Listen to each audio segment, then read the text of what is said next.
What is going on, guys? We are doing a WWE mock draft. Of course, it's coming up here.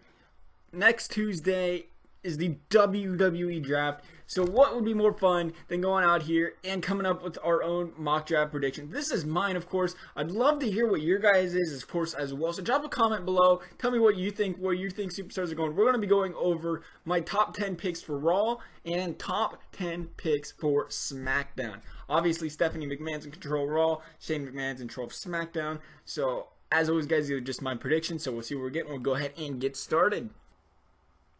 First overall, Seth Rollins. You know Stephanie McMahon is a Seth Rollins guy. Seth Rollins kind of guy. So, I definitely think he's got a great chance of going number 1 overall.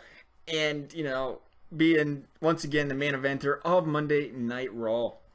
Coming in for the number 1 pick for SmackDown is John Cena. He's really been put under the radar lately on Raw. For whatever reason, he hasn't been as much of a main eventer as he has been more stuck in these tag team matches and so forth. So I think, you know, he could go to SmackDown back where he started his career and really help lift SmackDown up. He's definitely a great wrestler, definitely great on a mic, and definitely could be a great addition to Friday or Tuesday night SmackDown. Number 2, Raw, Roman Reigns. I think they try to steal one. That way they have another big guy like Roman Reigns.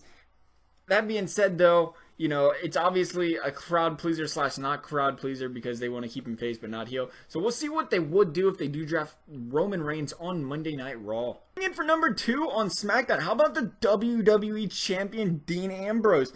Do I think the title would stay over with him on SmackDown? Probably not as likely, but maybe if they're trying to give SmackDown a big push, but if not, he may lose that title coming next pay-per-view in that triple threat match. So we'll have to wait and see on that one, of course.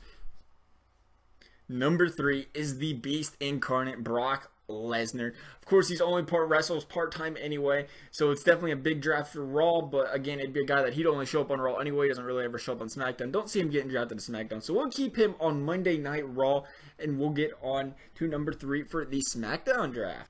Drafted number 3 for SmackDown is Kevin Owens. He's becoming a bigger star in WWE. I think he's got to go ahead and, you know, make that bigger jump. I think he can do that on SmackDown, of course. Maybe make a title run if they come out with another title, of course, because right now they only have one World Heavyweight title. So we'll see how that goes. Seeing them take Kevin Owens, I think Raw comes out and takes Sami Zayn. And the Sami Zayn-Kevin Owens rivalry is getting kind of stale at this point. It's been going on for a long time, so that'll split these guys up, and hopefully we can get their career paths going in the right direction, and that is up. For SmackDown, I got him drafting Rusev. They're definitely going to want to go after a guy who has a title on his chest, and Rusev is the U.S. champion. So I do see that as one of the draftees, you know, becoming important to go ahead and get a WWE champion, of course, one being in that Rusev. 5th overall for Raw is Charlotte, the women's champion.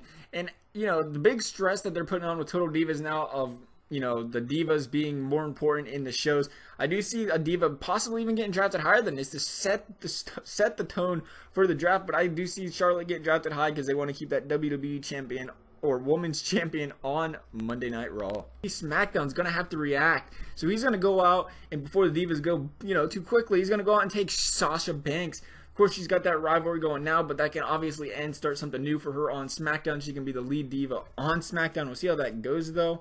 And at number 6 is Bray Wyatt. Yes, just Bray Wyatt.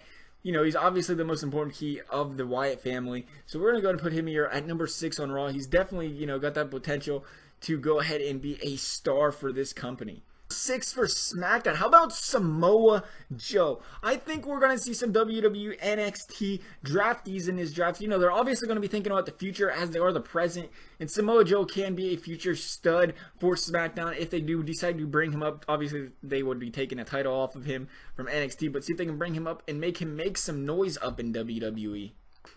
Number 7, Finn Balor. Stephanie's going to have to react. He sees him taking some NXTers. She's gonna have to go after one himself and another rising star in NXT and Finn Balor. We'll see how he would do coming up into the Raw system. Number 7 is AJ Styles. Could he actually fall to number 7 or 7th overall pick for SmackDown in the draft? It's quite possible, but it's quite possible he could be a number 1, number 2 overall pick as well. So we're gonna have to see where he falls in the draft. It'll be quite interesting to see where he does end up landing. Coming in at number 8, the New Day. I know they said single superstar draft, whatever, but I can't see them splitting up the New Day. These guys, they've been split up before. They've proven that, yes, they're an entertaining group together, but separated, I just can't see them being a successful, singles competition, charismatic kind of group individually. Coming in at number 8, another steal of the draft, Randy Orton. But could injuries cause this guy to see less ring time? Maybe even consider retirement, part-time, anything, because of the amount of injuries he's been racking up lately. Maybe that is why he does slip down to number 8 in the draft. And at number 9 is The Miz. They're obviously going to need one Intercontinental, one U.S. title on each brand. I see The Miz staying over on Raw. Maybe they start giving him a bigger push, or he continues in that Intercontinental title area. We'll see what happens. Coming in at number 9 for SmackDown, Chris Jericho. He's definitely, a heel, good heel though. I think he does a good job on the mic and definitely can help, create some sort of rival with a guy like John Cena, Dean Ambrose, on SmackDown, AJ Styles. We'll see how that would go. Maybe even Samoa Joe, who knows? But we'll see how that would work out for them. Could be an interesting guy to put on SmackDown. Coming in at number 10 is Natalya. How about another diva? I'm not the biggest Natalya fan, but WWE's been giving her a push lately. So coming in at number 10 is Paige. Once again, we're going to see diva for diva. I think we see a couple divas in the draft because, like I said, giving the divas a big push. Paige could definitely be one to go out there and make some noise on SmackDown. So that does it for my prediction video, guys. I'd like to hear what you guys think as well. Always be interesting to see it. Pretty excited to see what they do with this draft order so forth. So we'll make, do some more talking after the draft, review the draft, of course. So hopefully you guys stay tuned for something like that. Appreciate you guys watching, and we'll see you next time.